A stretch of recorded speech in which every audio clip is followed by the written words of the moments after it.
আসসালামু আলাইকুম। Accounting problem and সলিউশনের পক্ষ থেকে আপনাদেরকে স্বাগত জানাচ্ছি। আমি আর আরিফুল ইসলাম। আশা করি সকলেই ভালো আছেন। আজকে আমি বিবিএস দ্বিতীয় বর্ষের সিলেবাসভুক্ত বই বাংলাদেশ করবিধির একটি অংশ ন্যূনতম আয়কর নিয়ে আলোচনা করব। এই ক্লাসে ন্যূনতম আয়কর কী, ন্যূনতম আয়কর হার ও ন্যূনতম আয়কর কিভাবে নির্ণয় করা হয় তা আলোচনা করা হবে। প্রথমে জানিয়ে রাখি, অ্যাকাউন্টিং প্রবলেম অ্যান্ড সলিউশন একটি হিসাব বিজ্ঞান বিষয়ক শিক্ষা সহায়ক কেন্দ্র।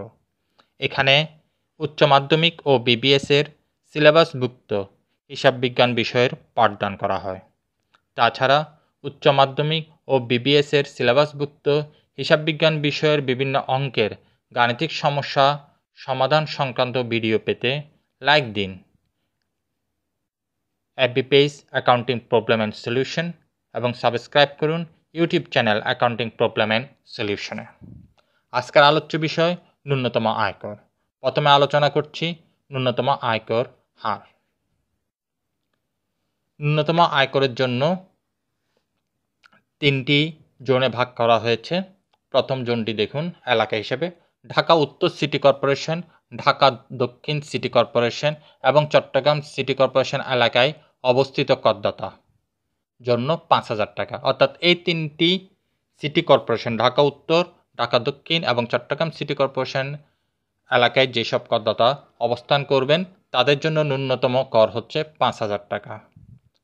অন্যান্য সিটি কর্পোরেশন এলাকায় অবস্থিত করদাতা অর্থাৎ এই তিনটি সিটি কর্পোরেশন ছাড়া অন্যান্য যে সকল সিটি কর্পোরেশন এলাকা রয়েছে, যেমন ধরুন Narayanganj city corporation, Sylhet city corporation, এইসব এলাকায় অবস্থিত করদাতারা দের জন্য ন্যূনতম কর হচ্ছে ৪,০০০ টাকা। আর সিটি কর্পোরেশন ব্যতীত অন্যান্য এলাকায় অবস্থিত করদাতা অর্থাৎ সিটি কর্পোরেশন এলাকার বাইরে রয়েছে, যেমন ধরেন পটিয়া উপজেলা, এরকম যেসব সিটি কর্পোরেশন এলাকার বাইরে রয়েছে সেই সব এলাকার জন্য হচ্ছে অবস্থিত করদাতাদের জন্য ন্যূনতম কর হচ্ছে ৩,০০০ টাকা। আসুন উদাহরণের সাহায্যে দেখে নিই। উদাহরণ হিসেবে দিলাম, জনাব মিজানের মোট আয় ৩,২০,০০০ টাকা। তিনি চট্টগ্রাম সিটি কর্পোরেশন এলাকায় বসবাস করেন। তার পদেয় কর নির্ণয় করতে হবে। কিভাবে পদেয় কর নির্ণয় করা হয় ব্যক্তি শ্রেণীর সে ব্যাপারে আমার একটি অনলাইন ভিডিও ক্লাস ইতিমধ্যে আমার FB page accounting problem and solution এবং YouTube channel accounting problem and সলিউশনে আপলোড করা হয়েছে।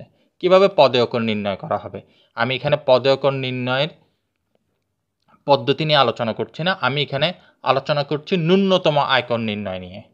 তাই পদেয় কর নির্ণয় ক্লাসগুলো আপনারা দেখে নেবেন, আশা করি আপনাদের উপকার আসবে। আসুন, জনাব মিজানের মোট আয় হচ্ছে কত লাখ টাকা? ৩,২০,০০০ টাকা। আর তিনি থাকেন কোন জায়গায়? চট্টগ্রাম সিটি কর্পোরেশন এলাকায়।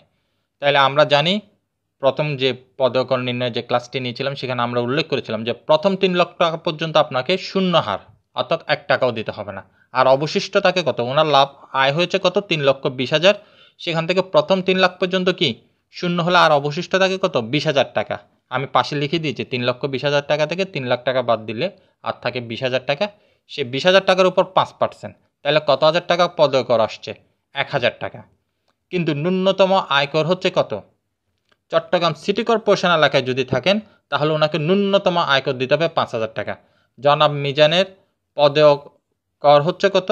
১,০০০ টাকা, কিন্তু তিনি চট্টগ্রাম সিটি কর্পোরেশন এলাকায় থাকার কারণে তাকে ন্যূনতম আয়কর দিতে হবে কত?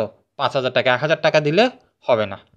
এখন ধরুন জনাব মিজান যদি নারায়ণগঞ্জ সিটি কর্পোরেশন এলাকায় থাকতো, চট্টগ্রাম সিটি কর্পোরেশন এলাকায় না হয়ে যদি উনি নারায়ণগঞ্জ সিটি কর্পোরেশন এলাকায় থাকতো তাহলে ওনার ন্যূনতম আয়কর হবে কত? ৪,০০০ টাকা।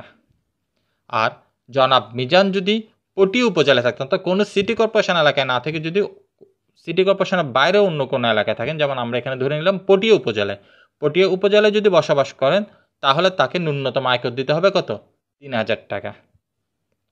তাহলে দেখা যাচ্ছে তিনটি সিটি কর্পোরেশন অর্থাৎ ঢাকা উত্তর সিটি কর্পোরেশন, ঢাকা দক্ষিণ সিটি কর্পোরেশন এবং চট্টগ্রাম সিটি কর্পোরেশনের যদি উনি বসবাস করেন তাহলে ওনাকে ন্যূনতম কর দিতে হবে ৫,০০০ টাকা। এই তিনটি সিটি কর্পোরেশন ব্যতীত অন্য কোনো সিটি কর্পোরেশন যদি হয়, যেমন আমরা এখানে উদাহরণ হিসাবে বললাম নারায়ণগঞ্জ সিটি কর্পোরেশন, এই সিটি কর্পোরেশন এলাকায় যদি বসবাস করেন তাহলে ওনাকে ন্যূনতম আয়কর দিতে হবে 4,000 টাকা। আর উনি যদি সিটি কর্পোরেশন এলাকা ব্যতীত অন্য কোনো জায়গায় বসবাস করেন, আমরা এখানে ধরলাম পটিয়া উপজেলা, পটিয়া উপজেলায় যদি উনি বসবাস করেন তাহলে ওনাকে আয়কর দিতে হবে, ন্যূনতম আয়কর দিতে হবে 3,000 টাকা। তাহলে এখান থেকে বুঝতে পারলাম ন্যূনতম আয়কর জিনিসটা কি।